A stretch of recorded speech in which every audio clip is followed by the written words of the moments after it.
welcome to Leonard's Language Lessons. Today we'll be doing writing lesson number 10.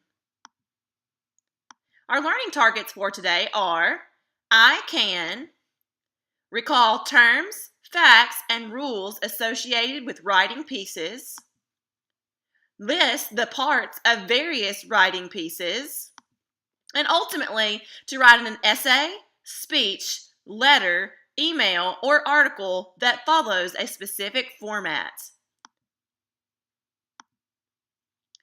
So what is that term that refers to a writing product, the finished piece, with regards to the way that it might be set up, the format, or the arrangement? Think of spam. It is the P in spam. It is piece. Now I want you to brainstorm. What are some different examples of writing pieces? And when we think of writing pieces, we're not talking about something small like sentences or even paragraphs, but pieces that would be composed of multiple paragraphs. Of course, if you think about the different writing modes, you can think of different writing pieces that go under those writing modes. There are several that we could list. Amongst probably the most common ones would be this list of about 20. Article, how-to, essay, speech, letter, email, lesson, debate, editorial, letter to the editor, review, personal narrative, short story, journal, blog, autobiography, biography, folktale, play, novel, and poem. Of course, this list isn't comprehensive, but it is a good foundational list for us to start with. Now, of course, we named a lot on that previous slide, so we want to narrow our focus today for some of the most common writing pieces for on-demand. I found that these 5 are some of the ones that are used the most, and that is essay, speech, letter, article, or email. Now, there may be occasionally, you may be asked to write a piece that's not one of these 5, but I think that we can definitely focus on these 5 and have you fairly prepared if we can focus on these. Now, one thing that I've told you and I'll continue to tell you is that whatever writing piece that you are writing or asked to write, whether it's generally or for on-demand, it is suggested that you use the structure that you have learned for essays. Basically, it works for pretty much whatever you're going to write. However, there may be a few specific things that you want to do for each piece. So we're going to go over some of those things today. So the first thing I think that some knowledge that we need to go over, and we should have a good knowledge of this already, is I want you to think about which term is a writing piece about a particular subject. And just to add to that, typically it is meant to be read by an audience. The answer to that is an essay. So when thinking about an essay, typically your teacher, or whether it's for on-demand, you'll be given a certain subject or topic, and you have to remain on that subject for that particular piece. And how many paragraphs have we talked about are usually in an essay? Well, that would be 5. And of course, we've discussed that sometimes it's okay to have a little fewer or a little bit more, but 5 is the ideal amount. And of course, with regards to the structure of an essay, think about what are the parts of an essay. There are 3. If you don't want to, say them with me. They should be the introduction, the body, and the conclusion. And so basically, we've done an in-depth study of essays. So everything that we've learned about essays and the structure of an essay, we will apply pretty much to whatever writing piece that we're going to write. So our next writing piece that we're going to discuss, the definition is a writing piece about a particular subject that is intended to be delivered to an audience. Very similar to an essay, this is going to be a speech, which of course, again, is going to be spoken instead of read. So there are several similarities between essays and speeches. So if you knew the answer to the parts of an essay, then you should know the parts of a speech. So what are the parts of a speech? Say them with me. Introduction, body, and conclusion. Now, there may be a few slight differences that you would want to make if you are delivering a speech, starting with the beginning. So when you would start your introduction, the very first part of your introduction, the very first sentence, a speech usually is going to feature something that we call a direct address. Now, that should be a term that you're familiar with. However, here's a definition. Direct address is the name of a person or possibly a group who is being directly spoken to with the purpose of getting the person's or the group's attention. So an example would be, let's say that a politician such as the president were giving a speech to his or her country. So say Barack Obama is giving a speech. He might begin by saying, "My fellow Americans," and he would continue on, and he would know, the audience would know that he was speaking directly to them and that they would need to listen. And so notice, it's kind of like a little transition. You have to capitalize it and you have to have a comma, and you'll continue with whatever it is that you want to say. Of course, the direct address is not mandatory, but with regards to a speech, it is usually a good thing to do. So you can start your speech with a direct address. Now, moving on to the body of a speech may differ a little bit from an essay, because if you think about it, the speaker may want to make more of an effort to keep the audience engaged because it's delivered in front of an audience. So in order to do that, there are some things that the speaker may want to do to keep the audience engaged. Some things you might do include jokes, anecdotes, interesting facts, or other things like this. So of course, some examples of speeches that do that would be things like a teacher's lesson. For example, when I or another teacher, when we give you a lesson, our goal, we want you to listen and we want you to learn. So we may do things like using humor and, other things to keep your attention. Also, a preacher's sermon, think about that. Again, the preacher may use, strong wording or gestures or, slamming his or her fist to get the point across, or not even just a preacher sermon, but a Bible teacher or something like that. So a lot of times when you do give a speech in front of an audience, your purpose is to keep the audience engaged. So you want to be aware of that and put in some things that are going to keep the audience listening. And then, of course, in the end, again, your conclusion is going to be very similar to an essay. However, a speech will usually feature a special characteristic called a call to action. And again, this should not be new to you, but let's review what is a call to action. It is a portion of the conclusion that urges the audience to take specific action to help resolve an issue. And again, in order to do this, you might use a direct address, who you're addressing, and let them know what it is that you want them to do.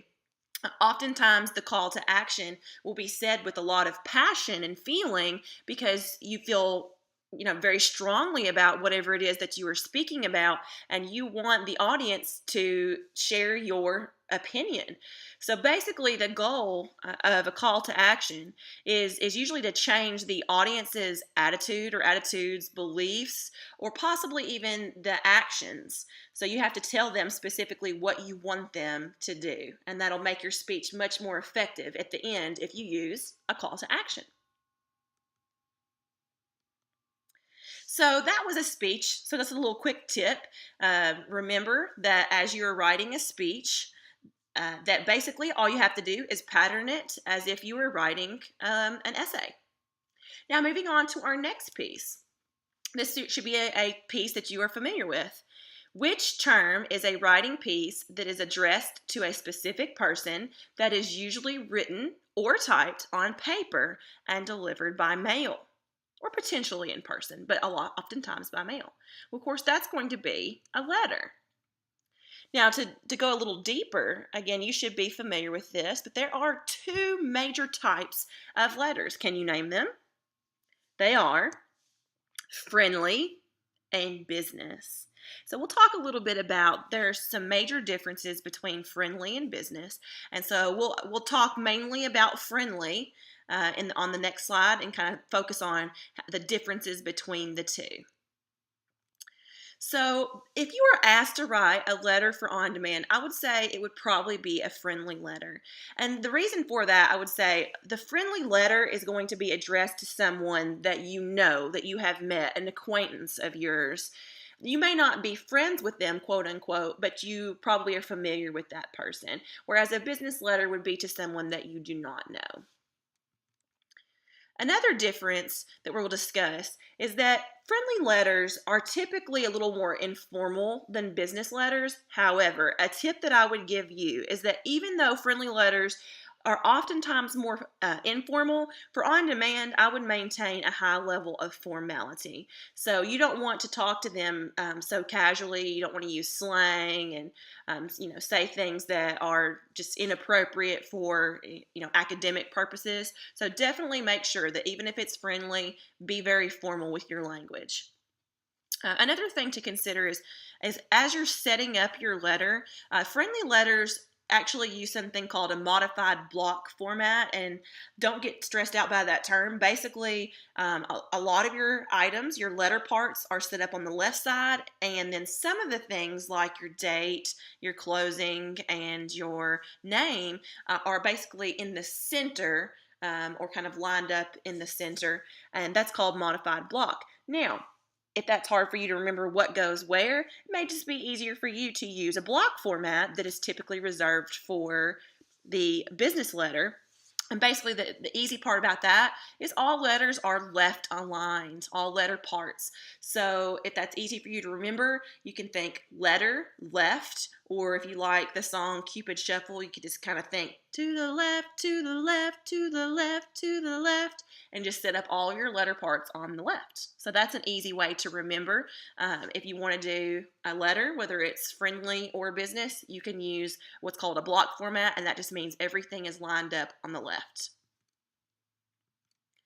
Now, I've already alluded to some of these things, but you should be familiar with the parts of a friendly letter. So what are the parts of a friendly letter? I'll give you a hint. They're basically 5. It starts with date, greeting, body, closing, and the sender's name. Now, if you do use a date, you want to make sure that after that date, you're going to skip 3 lines before the greeting. Now, just so you know, you can see that the date is written in parentheses because it's not mandatory. It is optional, and so that's up to you whether you would like to use it or not. Definitely have to use a greeting, though. So when you're writing your greeting, of course, for the friendly letter, the most common friendly letter greeting is, you could probably tell me, dear, and then you insert the person's name. So notice this greeting, you're going to capitalize the word dear, and your comma will go after the person's name. A common mistake that I have found with middle school students is for some reason they think that the comma goes after the word dear, and that is incorrect. Think about when you would pause if you were addressing a person. Dear John, and then you would pause. So think, the comma goes where the pause goes. So after we've done the greeting, now we are going to go to the next line and indent for the body. So there's no need to skip a line in between, because if you think about it, after you've greeted the person, you're going to get started with what you want to say in the body of the letter. Now, the body of a letter, I would like for you to feature an introduction, body, and a conclusion, just like you would in an essay. So the body will have all 3 of those parts. Don't forget that as you write a letter, each paragraph should be indented. And then even though you may think that letters aren't usually this long, I would still suggest that you write 5 paragraphs. Now, there could be maybe a little bit fewer or a little bit more, but it is suggested for any on-demand writing piece that you feature those 5 paragraphs. Now, after your body, then I would suggest skipping a line before your closing. And then, of course, the most common friendly letter closing is sincerely. And that can pretty much work whether you're doing a friendly or a business. Again, notice that it's capitalized and it is followed by a comma, because if you were reading this out loud, you would pause. And then, of course, to follow your closing, you will write the sender's name. Please make sure to write your first and last name directly under your closing. Now, if you wanted to be fancy, you could do a signature in cursive and then put your name underneath it in print. But if you're handwriting it anyway, you just have to do your first and last name. So just to kind of visualize, if you did align everything to the left, this would be what it would look like with your date, of course, skipping the 3 lines, your greeting, your body. I've only have 2 paragraphs here just to fit it on the page, but you can see that those paragraphs are indented.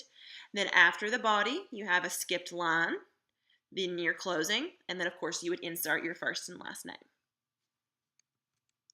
All right. Now our next writing piece goes hand in hand with this last one. Which term is a writing piece that is usually addressed to a specific person and is usually typed and delivered via the internet? That's going to be an email. And for those of you maybe unfamiliar, that actually stands for electronic mail. And of course, we know that emails have to be sent via the internet. You have to have internet access in order to send them. Now, a quick tip for you is if you're asked to write an email for on demand, basically all you have to do is just write a letter. However, there may be a few differences that you could do if you would like. So an email has a few optional features at the beginning that you could list if you'd like. You could call it the to line or the to field, and this would be where you would type the recipient's email address. So if you would like to add that in there, you can. Another option for you is to have a subject line or the subject field, and this would be where you would type in the topic or the title of the email. And basically all this, you would apply all of the knowledge that you have about writing titles with doing things like if you wanted to center it, you could, capitalizing the first, last, and all important words. Also, making it catchy if you like, you can apply all of that. So the to line and the subject line are things that you can include, but of course they are not mandatory. However, an email will have the same parts basically that a letter had, starting with the greeting, the body, the closing, and the sender's name. If you'll notice, the date was not included. Although you could put it on the email, typically when you send an email, the date and the time that it was sent is already included when the recipient receives that email. So to help you visualize, here is a sample email that I sent to Mrs. Edwards. If you'll look at the very top, you have a few different options. You don't have to put those on your email, of course, but the to line could type in Miss Edwards' email address. Usually it's the first name dot last name at, and then you have something behind it according to whatever your email address is. For example, teachers and students will sound something like your first name dot last name at marshall.kyschools.us. So you would type in the person's name. There's a part that's called the CC line, and then there's also an option for a BCC. I'm not going to get into that for today's lesson, but if you are interested and would like more information about that, I can share that with you. Notice the subject line. I have typed in a subject. Now I'm going to skip down to the field where you would actually write the email. This was a little bit more casual than what you might do for on demand, but notice I have a greeting where I have put the recipient's name. I have typed my body, and I have a few lines there about what the email is about. I have a closing, and then I have the sender's name. Now, this is basically just to let you see what it looks like. If you were asked to write an email for on demand, I would still make it very formal with the dear so-and-so, indenting, as close to 5 paragraphs as you can, the sincerely, and then your first and last name. Of course, Miss Edwards and I are friends, so this is a little bit more on the informal side, but I just wanted you to visually see the layout.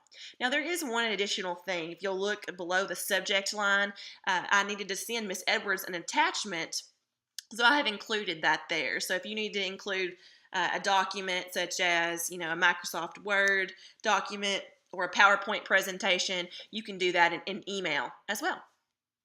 So the biggest thing to remember about emails is that basically they're like letters, but they're sent basically electronically. Now, coming up to our last writing piece that we'll be discussing for On Demand. Which term is a writing piece, usually nonfiction, that is about a recent event or possibly a current topic? That's going to be an article. So probably when you think about an article, there's one particular media source that you usually associate articles with. However, there are actually more than one media source that articles can usually be featured in. Can you think about what they would be? Well, the first one would be newspaper, also magazine, internet, or television. So if you think about newspaper, magazine, and internet, of course, those would be where the person could read the articles. And then television is more like an article that would be presented verbally. But you could consider those articles because they are reporting on recent events or current topics. So thinking about the structure of an article, at the beginning of an article, there will be certain parts at the very beginning that you may want to include if you're asked to write an article. And those are headline, title, and writer's name. So a headline basically is usually going to be a phrase or maybe a short sentence that indicates the topic of an article. And the main goal the intention of a headline is getting the audience's attention. So whoever is writing the article, or possibly the editor of the newspaper, might use certain words to get the audience's attention in a headline. Now, the title we've already discussed. Again, you would use your knowledge of how to write a title and use that. And then also the writer's name. Of course, you would put your first and your last name, or if you wanted to be creative, you could make up a name or even your title, such as, staff writer or sports writer, and you could write that under the title. Now, within the body of an article, just like I said with the letter, I'm going to suggest that you also feature an introduction, body, and a conclusion. So, starting with the introduction, just like you would in an essay, the introduction is going to begin with what they call typically in newspaper business, they call it a lead. Or you could call that a hook. It's basically the same thing. It's a strong statement that draws the reader in. Now, as far as the other terms that we have used for the introduction, there may not really be what you would call an explanation of the lead or hook, or a referring to the prompt, or a thesis in an article. However, there will be things that you do that kind of take the place of these items. So after the hook, basically, one way that you can kind of refer to the prompt in a way is by answering the 5 W's. And you should know the 5 W's. They are who, what, when, where, and why. So basically, in the beginning, after you've gotten the reader's attention, you need to tell what it is that you'll be writing about, what event or what topic, who is involved, when did it occur, where did it occur, and possibly even why did it occur. And you want to address that at the beginning and get those important facts for the reader. Now, the body should focus on the how. Now that we've already answered the 5 W's, now we want to focus on the how.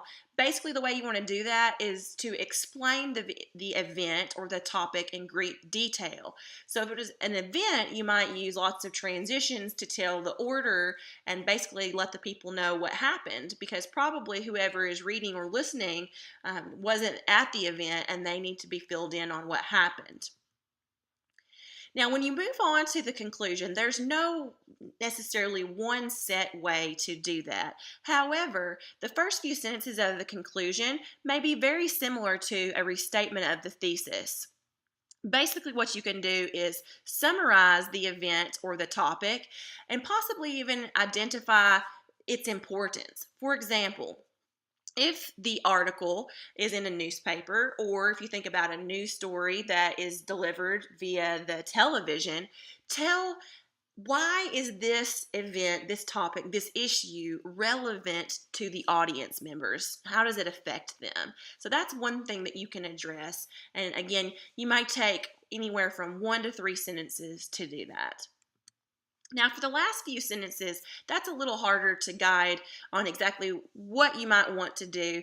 But thinking about the conclusion, you might want to look forward to future events. Think about what happens next after this event or the topic or the issue. So, for example, let's say that there's a potential problem.